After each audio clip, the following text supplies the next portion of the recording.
The first warning Nora Bennett received was not a voice, not a dream, and not the pitying look of a servant in the hall, but the heat beneath the white cloth wrapped around her wrist. She told herself it was only the bandage, tied too tightly before dawn by fingers that had not wanted to shake. It wasn't. The skin under it had been burning for nearly an hour, not painfully enough to make her cry out, but steadily, insistently, like a coal hidden under ash, waiting for someone foolish enough to breathe on it. Nora stood outside the council chamber of Westbrook House and listened to the low murmur of voices behind the carved oak doors. The corridor smelled of beeswax, old ink, and winter stone. Somewhere below, in the kitchens, someone had opened the ovens, and for one brief second the warm scent of bread drifted up the back stairwell before the cold swallowed it. She had always loved that smell. It reminded her that ordinary things continued, even on mornings when a life was being taken apart one official sentence at a time. Her dress was plain blue wool, brushed clean twice though it was already clean enough, with cuffs she had mended herself after one of Vanessa Reed's ladies stepped on the hem last week, and pretended not to notice. Nora had chosen it because it did not look like pleading. It did not look like mourning. It was simply a dress a woman might wear when she had no intention of giving the room the satisfaction of seeing how much it had cost her to enter it. On the other side of the doors, Caleb Monroe was preparing to reject her in front of 5 council witnesses, 2 family representatives, 1 registry clerk, and the woman he had decided would make a better Luna. Nora knew the order because Marcus Alden had explained it to her yesterday in the careful voice people used when they wanted cruelty to sound like paperwork. The bond would be named. The claim would be released. The record would be signed. Her standing within Westbrook PAC would be reviewed at a later date, which meant reduced, then questioned, then quietly erased. He had not said erased. Men like Marcus Alden rarely used honest words when polished ones would do. Nora pressed her thumb against the covered mark on her wrist, and breathed slowly through her nose. The heat answered, pulsing once beneath the cloth. She lowered her hand immediately. For most of her life, she had been taught that attention was dangerous for an Omega without a family name strong enough to protect her. She had learned to step aside in narrow halls. She had learned to smile without showing hurt. She had learned not to ask why her mother's name was missing from the old PAC ledgers, or why the elders always went quiet when Nora mentioned the small silver charm her mother had left behind. She had learned, above all, that silence could look very much like obedience if you held your shoulders correctly. The chamber doors opened. The sound was not loud, but it moved through her like a verdict. Caleb stood at the far end of the room in a dark suit, his blonde hair combed neatly back, his face arranged into regret. Vanessa sat near the council table in ivory, beautiful and still, one gloved hand resting beside a stack of sealed papers.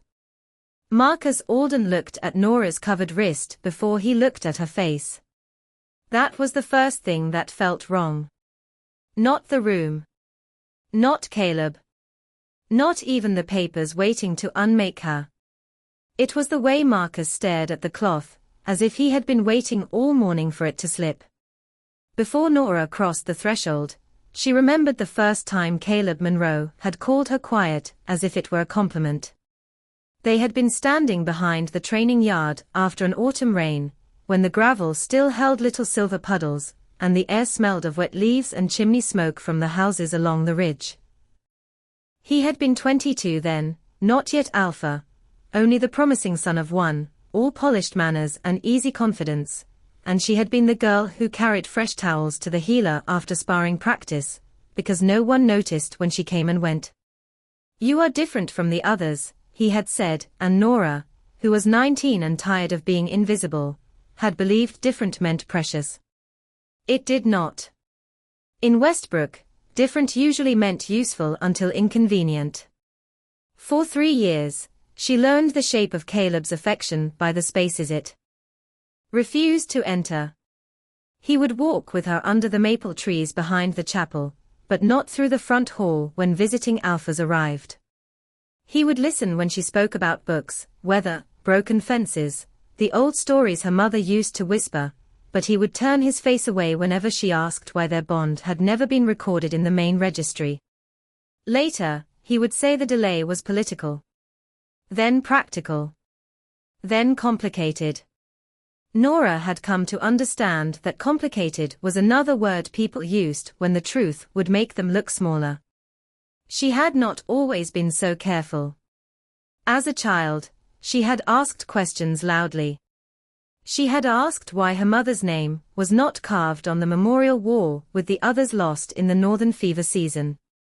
She had asked why the silver charm in her keepsake box bore a crescent crown instead of a pack crest. She had asked why old Mrs. Vale, who had worked in the records room for 30 years, crossed herself the first time she saw the pale mark on Nora's wrist. After that, Nora had learned the education Westbrook gave to girls without protection. She learned that a lowered voice could keep a dinner table peaceful. She learned that stepping back 2 inches could spare her an afternoon of whispers.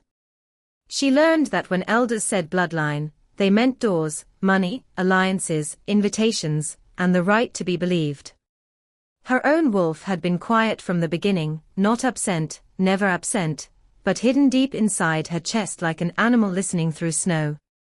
Other young wolves shifted early, ran hard, broke furniture, bragged about speed and strength until the adults pretended not to smile.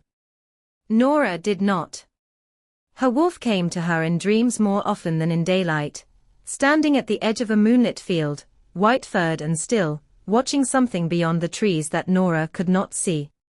Caleb had once told her that a gentle wolf suited her.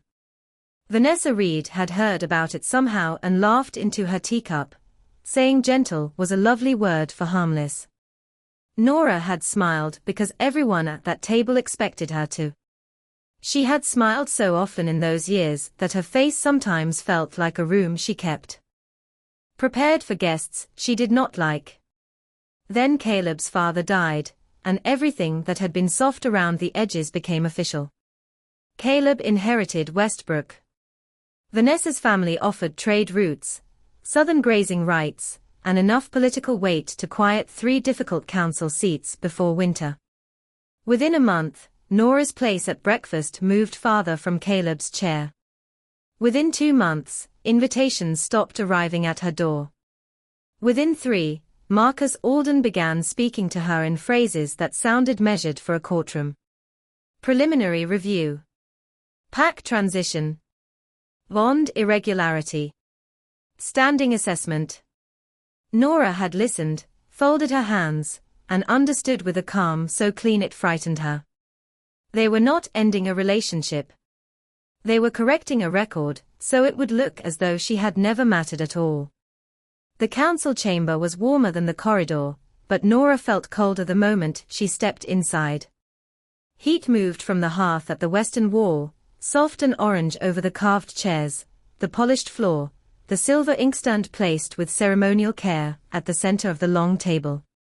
Every object in the room looked as if it had been chosen to make one thing appear respectable: the quiet removal of a woman who had become inconvenient. Caleb stood when she entered. It was a small courtesy, the kind a man offered when he wanted witnesses to remember his manners more clearly than his choices. His dark suit fit him perfectly, the Westbrook pin fastened at his collar, his expression shaped into something solemn enough to satisfy the elders and distant enough to avoid the truth. Nora did not look at Vanessa first. She knew where Vanessa sat, by the scent of rosewater and cold cream, by the faint sound of silk shifting as the other woman settled more comfortably into a chair that had never once been offered to Nora. Marcus Alden gestured toward the empty place before the table. Nora walked to it with her hands folded low, the white cloth around her wrist hidden beneath her sleeve.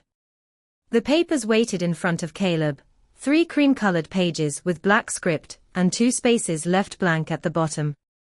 One for him. One for her.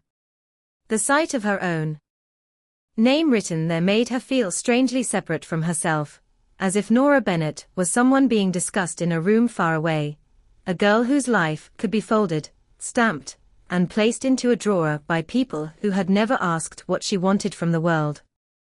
Marcus cleared his throat. The sound was dry, practiced, almost gentle. He recited the formal language slowly, each phrase polished smooth by generations of people who had preferred ceremony to honesty. Release of claim. Dissolution of bond. Termination of future lunar consideration. Mutual acknowledgement of pack transition.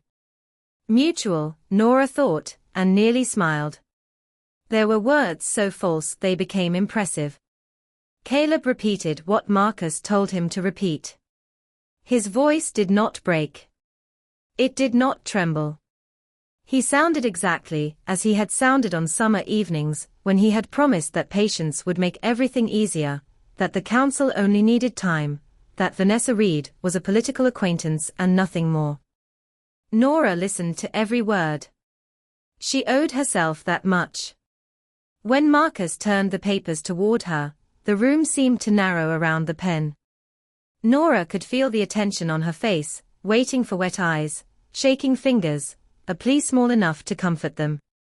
She gave them none of it. She picked up the pen, dipped it once into the ink, and signed her name in the space provided. Her handwriting was steadier than Caleb's. That should not have mattered, but it did. The bond shifted inside her chest as the ink dried, not breaking cleanly, not vanishing, but pulling back like a tide leaving stones exposed. She felt the ache of it, and let the ache stay where it was. Pain did not require an audience. Caleb signed after her. For one suspended second, the papers were complete. 2 names. 2 witnesses. 1 record ready to be sealed. Marcus reached for the registry stamp, then stopped. His eyes had moved to Nora's sleeve again. This time Vanessa noticed. Nora saw the recognition pass across Vanessa's face, not understanding, not yet, but instinct. A woman like Vanessa had been raised to recognize when power in a room had shifted by even an inch. Marcus did not stamp the papers. He drew them back. Instead, careful, too careful, and rested his hand over the blank place where the official seal should have gone. The silence changed shape. One of the elders frowned. Caleb looked from Marcus to Nora, irritation appearing before concern. Vanessa leaned forward, her voice soft enough to sound innocent. She asked why Nora was wearing a bandage to a legal hearing. Nora felt the heat under the cloth pulse once, bright and private. Marcus looked at her then, not like a clerk, not like a judge, but like a man who had opened an old door and found something breathing behind it. He asked her to show the council her wrist. Nora did not move at first. The request settled over the chamber with a softness that made it worse, because no one had shouted, no one had threatened, and still every person in the room understood that something had been taken from her before she had agreed to give it. Caleb looked annoyed now, as if her covered wrist were an unnecessary complication placed in the path of an already unpleasant morning. Vanessa's mouth curved slightly, not into a full smile, but into the beginning of one, the kind of expression that asked the room to notice how patient she was being with someone beneath her. Marcus kept his hand over the unsigned seal space on the papers. He had not blinked. Nora looked at the cloth wrapped around her wrist, at the careful knot she had tied before sunrise, when the house had been grey and quiet, and she had still believed the worst thing waiting for her was a formal rejection. The heat beneath it pulsed again. Not pain. Recognition. That was the word that came to her, though she did not know why. Her wolf, silent for so long that Nora had learned to think of silence as part of herself, lifted its head somewhere deep inside her chest. The sensation was so unexpected that Nora nearly forgot the room around her. She untied the cloth slowly. No one spoke. The fabric slipped loose and fell into her palm, damp from the warmth of her skin. At first, the mark looked the way it always had, pale against the inside of her wrist, too faint for anyone to notice unless they already knew to look. A crescent shape, delicate as a scar left by moonlight, with a small crown resting at its hollow center. Nora had spent years telling herself it was only a birthmark. Her mother had called it a blessing once, then had gone quiet so quickly that Nora learned never to ask again. Mrs. Vale had crossed herself over it. Marcus Alden went still. Not surprised. Afraid. The realization moved through Nora with a coldness sharper than the winter air outside. He knew what it was. Maybe he had always known. Vanessa stood, her chair scraping softly over the floor. She said it was inappropriate, bringing symbols into a legal matter, and asked Marcus whether such markings could be fabricated. One of the elders leaned forward. Caleb stared as if the mark belonged to a stranger, whose name he had never spoken tenderly under the maples. Marcus recovered first. He reached across the table and gathered the completed papers, with a speed that did not match his age. His voice returned polished and thin. He declared that an irregular physical mark introduced uncertainty into the validity of the proceeding. Then he said something worse. He said Nora Bennett had no confirmed standing in Westbrook records, and therefore no recognized claim from which a formal release could proceed. The words were clean. The meaning was filthy. If she had no standing, then Caleb had not rejected a future Luna. He had merely corrected an administrative error. Before anyone could object, Marcus split the papers along the fold. The sound was small, almost ridiculous, a dry whisper of paper giving way. Yet it emptied the room more completely than a scream could have. Nora watched her name divide in half. She watched Caleb's signature vanish into a crooked edge. Marcus tore again, then again, until the record became pieces in his hands. He let them fall into the brass waste tray beside the table, cream-colored fragments landing among cold ash from old correspondence. Vanessa exhaled, relieved. Caleb looked at the tray instead of at Nora. Nora did not cry. She did not reach for the pieces.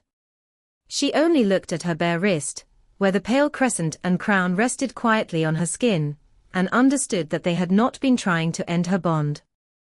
They had been trying to erase the proof that they had ever been close enough to fear what she might be. For one breath, nothing happened. The torn papers lay in the brass tray like the remains of something too ordinary to have carried so much weight. The hearth clicked softly. A log settled behind the iron screen. Somewhere beyond the chamber windows, wind moved along the ridge, and pressed a thin whistle through the old stone frame. Nora noticed all of it with a strange clarity, the way people notice small things when the large thing has become too much to hold. Marcus Alden reached for the tray as if to push it farther from view, but his hand stopped halfway there. The pale mark on Nora's wrist had begun to brighten. It did not flare all at once. It woke. A thin line of silver-blue light traced the crescent first, gentle and precise, then moved into the little crown at its center, filling each point as if invisible ink had been waiting under her skin for the correct command. Nora stared at it, unable to look away. The heat she had carried all morning changed into warmth that moved up her arm and settled behind her ribs. Her wolf stood fully inside her then, not lunging, not snarling, simply present with a steadiness Nora had never felt before. It was not power the way Westbrook taught power, not loud, not sharp, not hungry for witnesses. It was recognition. The chamber reacted before anyone spoke. The oldest councilman pushed back from the table so quickly his chair struck the wall behind him. One of the women near the registry shelves bowed her head, without seeming to realize she had done it. Caleb stepped back once, then stopped, his face losing its careful regret, and becoming something much younger, almost blank. Vanessa looked from Nora's wrist to Marcus, waiting for him to explain the room back into order. He could not. The light spread over Nora's skin, not beyond it, not enough to frighten, only enough to make denial impossible. The silver inkstand on the table trembled. The official Westbrook seal, the one Marcus had refused to press onto the paper, gave a soft metallic sound as if struck by a fingertip. Then every candle in the chamber leaned toward Nora at once. Not a gust. Not a draft. A choosing. Marcus whispered a word Nora had only seen in one forbidden margin of an old archive book. A word she had been told did not belong to provincial packs or girls with uncertain mothers. Royal. The room heard him. Vanessa's face changed first, then Caleb's, then the elders', as the word moved through them and rearranged what they believed they were allowed to think. Nora wanted to feel triumph. She thought perhaps any woman would want to feel it, standing before people who had just tried to reduce her life to an administrative error, and watching them discover that the error was theirs. But what she felt was quieter and harder to name. Grief, maybe, for every year she had wrapped that wrist in sleeves, for every question she had swallowed because adults had looked frightened when she asked, for her mother's sudden silences, and the little silver charm hidden under folded handkerchiefs in a cedar box. Marcus found his voice and made the mistake of using it. He declared the display unauthorized. He said the mark required containment until proper verification could be arranged. He said Nora should remain in Westbrook custody for the safety of the registry. Custody. The word touched the light on her wrist like a match touching dry paper. The crown brightened. Not wildly. Not dangerously. Firmly. The councilman nearest the door lowered his eyes. The registry woman stepped away from Marcus. Even Caleb did not move toward Nora when Marcus looked at him, and that, more than the glowing mark, told her the room had changed. For the first time in 3 years, Caleb Monroe was afraid to claim certainty in front of her. Nora lifted her wrist, slowly, just high enough for everyone to see the crescent and crown burning clear against her pale skin. Her voice, when it came, was calm enough that it surprised even her. She asked Marcus why a woman with no standing would need to be contained. Marcus did not answer her. He looked instead toward the chamber doors, as if the carved oak might offer him a law old enough to hide behind. Nora saw it then, the first true crack in him, not fear of her exactly, but fear of what her question had made visible. The room had been built to make people like Marcus look permanent. High-backed chairs, brass lamps, ledgers bound in dark leather, names written in careful columns by men who believed ink could decide what blood and memory were allowed to become. Yet the light on Nora's wrist continued to glow against all of it, patient and undeniable. Caleb opened his mouth, then closed it again. Vanessa's gloved fingers tightened around the edge of the table. One of the elders whispered that the royal court must be notified. Marcus turned sharply and said there was no need, that Westbrook could manage its own internal irregularities until formal review. The candles leaned again, all at once, and this time the chamber doors opened before anyone touched them. The sound was soft, but the effect was immediate.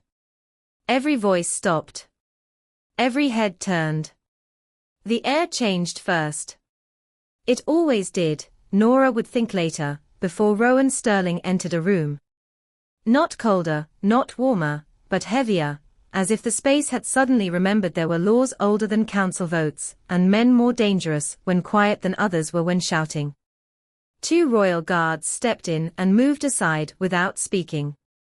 Then he came through the doorway in a charcoal overcoat dusted with fine snow along the shoulders, his dark blonde hair wind-touched, his face calm in a way that made the entire chamber seem less certain of itself. Nora had seen portraits of the Alpha King in public buildings since she was small, usually painted too severe, too distant, with a silver crown above him and a wolf at his feet.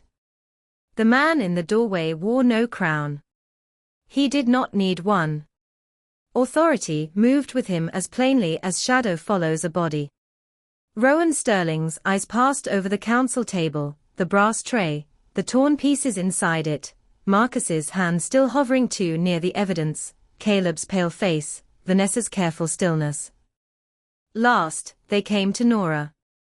For the first time that morning, no one looked at her as if she were a problem to solve. Rowan looked at her as if she were a person standing in the middle of a wrong thing.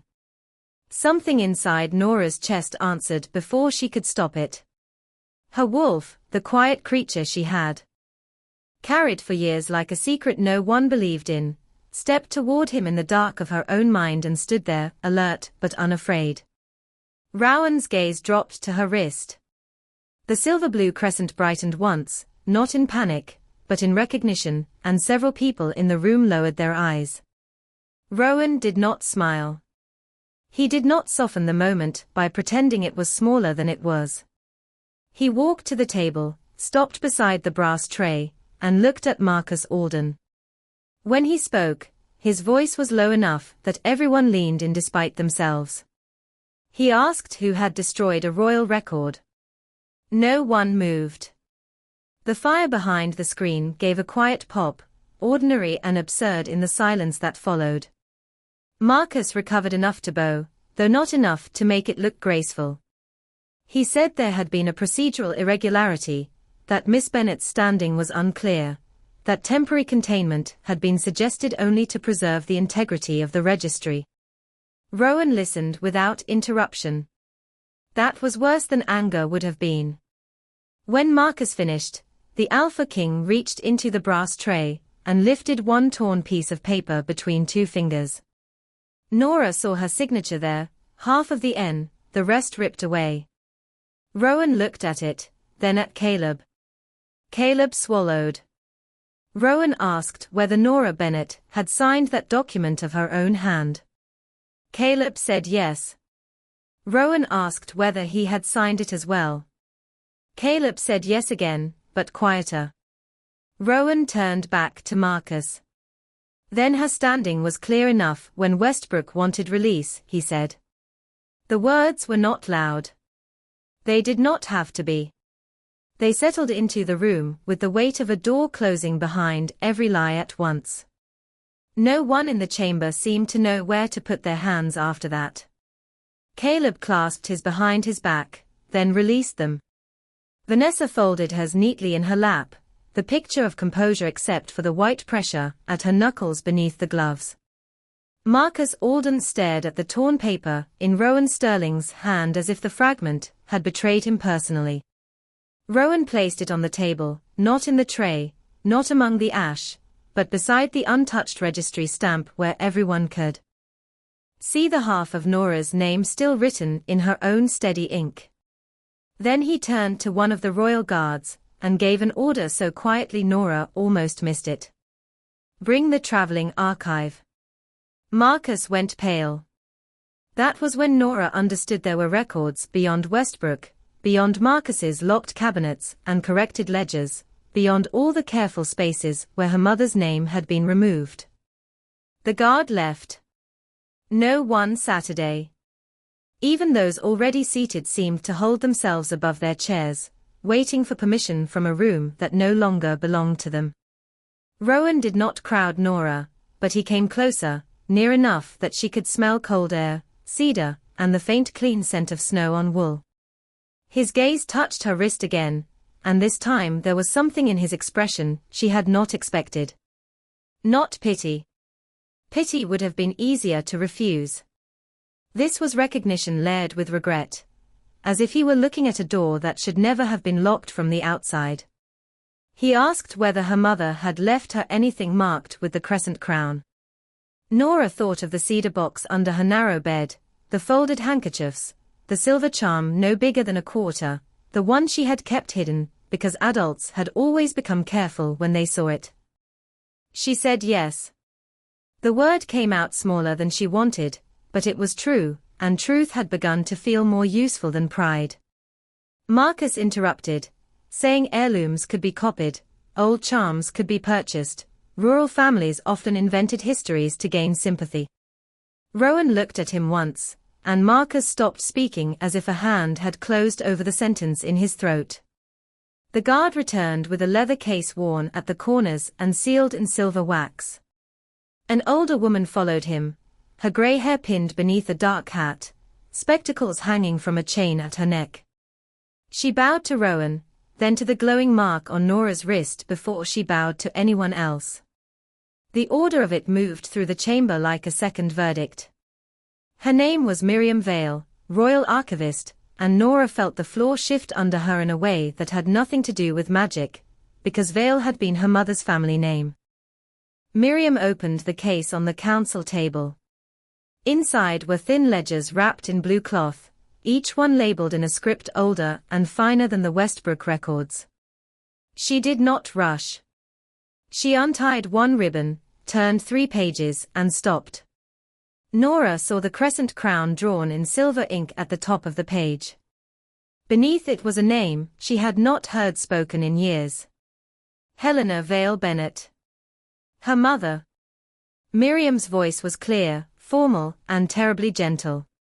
Helena Vale Bennett was registered under royal protection 24 years ago, after the Northern Succession dispute.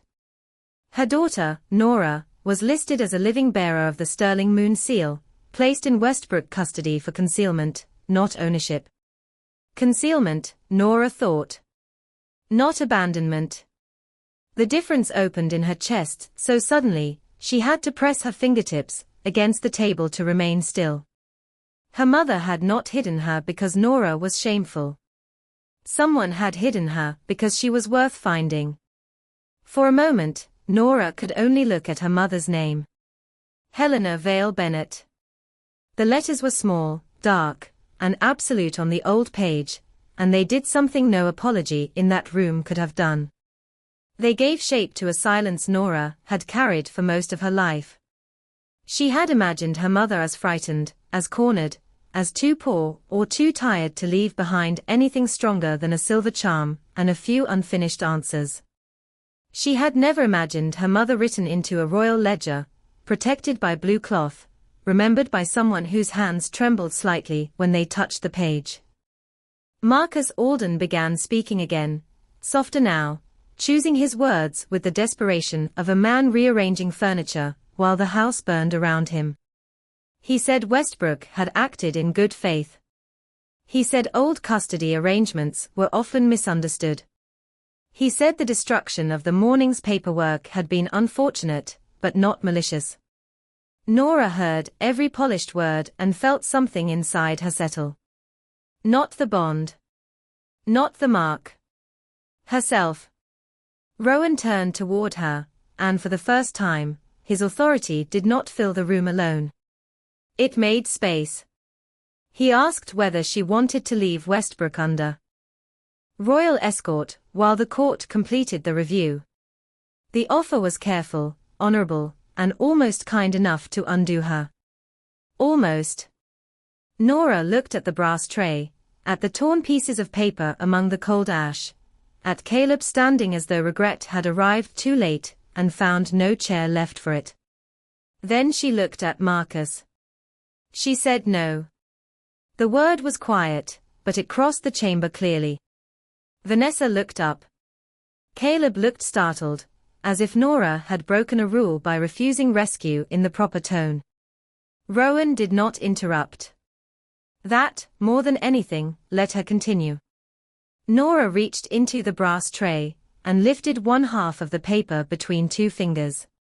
The edge was ragged. A smear of ash marked the corner. Her signature was incomplete, but it was there, joined to the official language Marcus had read aloud only minutes earlier. She placed it beside the fragment Rowan had saved. Then she looked at the council, not at Caleb, because this was no longer only about him.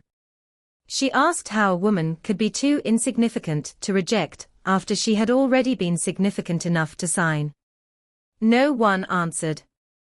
She asked why the registry stamp had been withheld only after her wrist was uncovered. The oldest councilman lowered his eyes.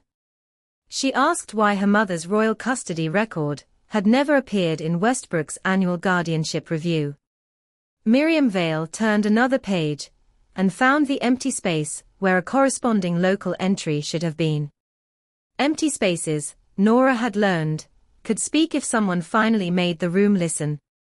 Marcus said she misunderstood procedure. Nora said she understood procedure very well, because procedure had been used to move her chair farther from Caleb's, to delay her bond record, to question her standing, to turn 3 years of her life into something unofficial the moment it became inconvenient. Her voice did not rise. It did not need to. The mark on her wrist glowed steadily, not brighter, not dramatic, simply present, as if confirming that calm truth had more weight than performance. Caleb finally stepped forward and said her name. Nora did not look at him immediately. She let him feel the distance he had spent months building. When she did turn, his expression was open in a way she might once have mistaken for sorrow. He said he had not known. Nora believed that he wanted that to matter. Perhaps it did, but not in the way he hoped. She told him not knowing had been the only thing he had protected well. The words landed softly, which made them worse. Vanessa's face tightened. Marcus reached for the ledger, but Miriam closed it before his fingers came close. Rowan gave one order then, calm and final. The chamber doors were to remain closed until every witness gave testimony under royal seal. Nora stood beside the table with ash on her fingertips, her mother's name open before her, and understood that leaving would come later. First, she would make the room that erased her learn to keep record. The doors closed with a sound so measured it felt less like a lock than a promise. No one in the chamber tried to leave, though several people looked as if they had remembered urgent reasons to be elsewhere. Rowan Sterling stood at the head of the council table, while Miriam Vale placed the royal ledger beside the Westbrook registry, old blue cloth against dark local leather, 2 versions of history facing each other under the same candlelight. Nora remained where she was, close enough to see the ash on the torn paper, close enough to smell the sharp metal scent of the registry stamp Marcus had refused to use. Her wrist still glowed, softer now, steady as a lamp in a window. Rowan asked the first witness to speak. It was the oldest councilman, Mr. Harrow, whose voice had always sounded like gravel and winter rules. He admitted that Helena Vale Bennett had been placed in Westbrook as a protected name, though he claimed the details had been sealed before his full appointment. Miriam turned one page and read the date aloud. He had been appointed 6 months before Nora's mother arrived. Mr. Harrow stopped speaking after that. The next witness was the registry woman, Anne Pruitt, who had lowered her head when the mark first appeared. She did not look at Marcus when she testified.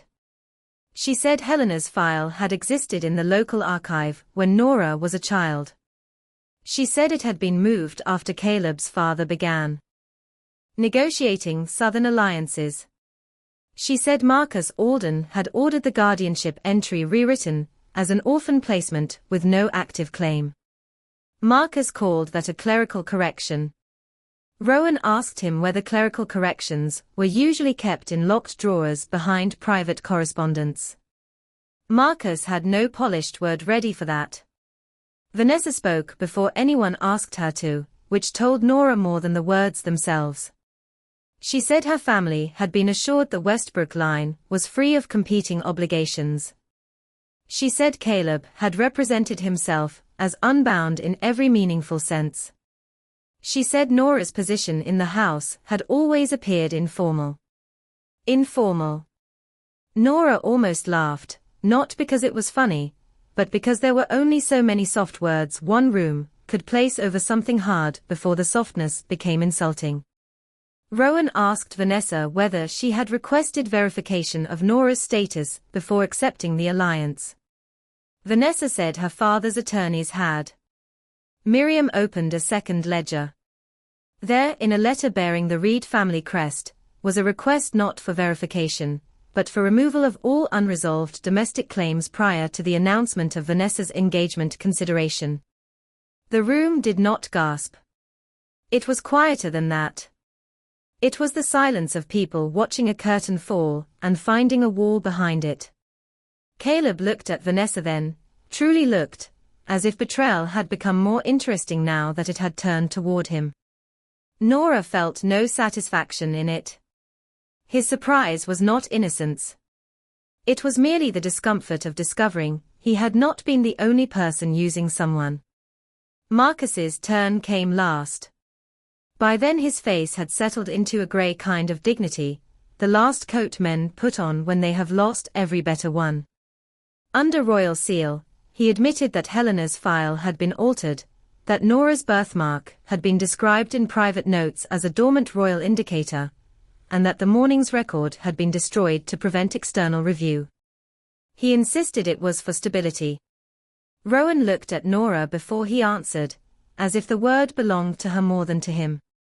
Nora thought of every unstable thing she had survived. Quietly, moved chairs, locked drawers, missing names, Caleb's careful distance, Vanessa's smile, Marcus's ink. She said stability was what powerful people called silence when it benefited them. The mark on her wrist brightened once, and the Westbrook registry stamp split cleanly along its handle, not shattered, not thrown, simply divided by age and pressure at last. No one touched it. Rowan ordered the testimony sealed and copied for the royal court before sundown. Caleb stepped toward Nora, his voice low, asking whether there was any way to begin again. Nora looked at him, and for the first time all morning, she felt nothing pulling her backward. She told him the beginning he wanted had required her ending, and she was no longer available for that kind of mercy. By late afternoon, the snow had stopped, leaving Westbrook House quiet in the strange way a place becomes quiet after it has been forced to tell the truth.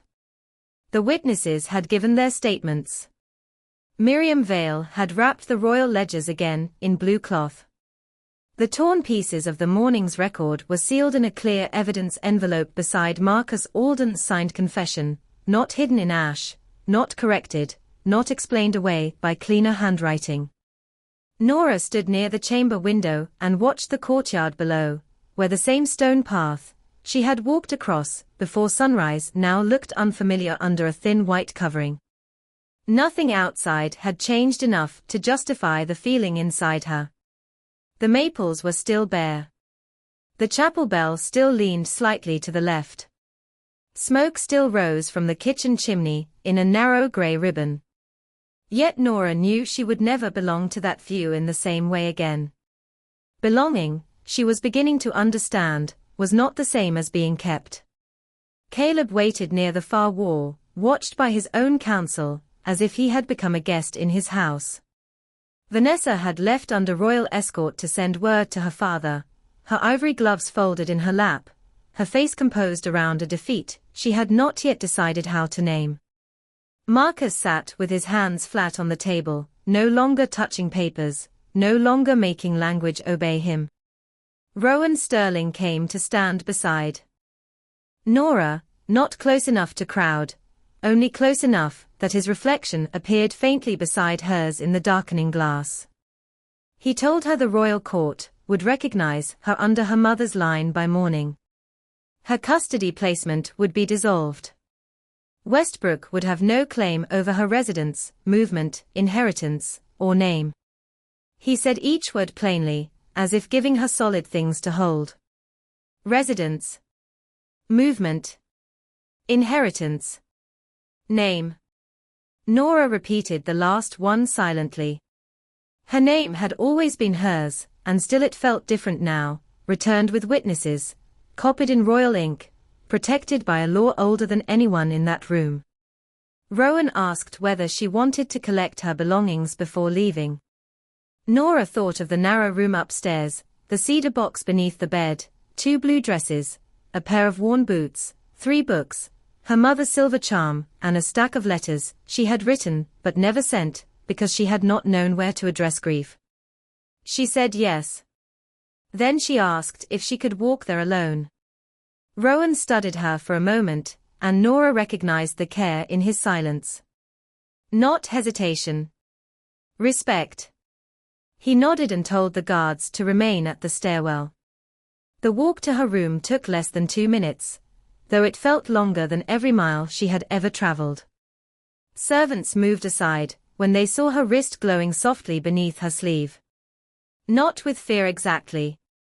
With uncertainty. Nora did not blame them. She felt uncertain too. In her room, the air smelled faintly of lavender soap and cold window glass. She opened the cedar box and lifted the silver charm from its handkerchief. The crescent crown on it matched her wrist so perfectly that her breath caught, not sharply, only enough to remind her she still had a body after a day spent becoming a record.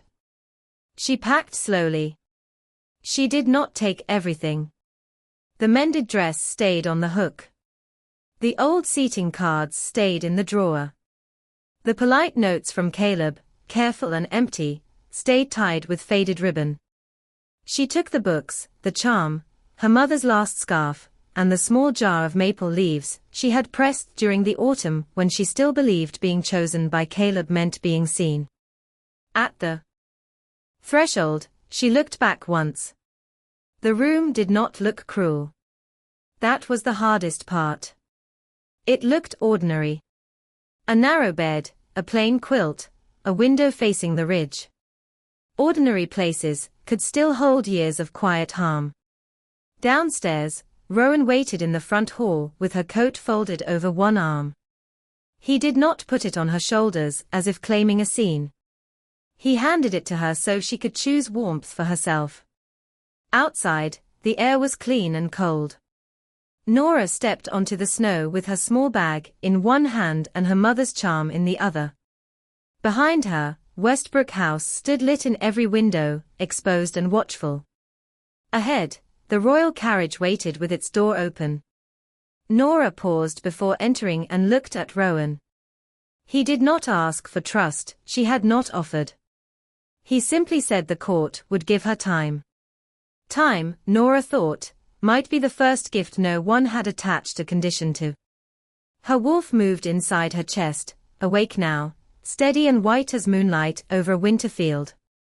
Nora climbed into the carriage not as Caleb Monroe's rejected mistake, not as Westbrook's administrative problem, not as a girl with no standing, but as Nora Bennett, daughter of Helena Vale Bennett, living bearer of the Sterling Moon seal.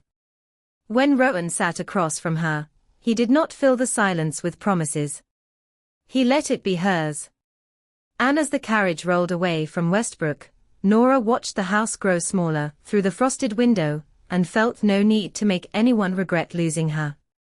She had something better than their regret. She had herself witnessed, named, and finally free.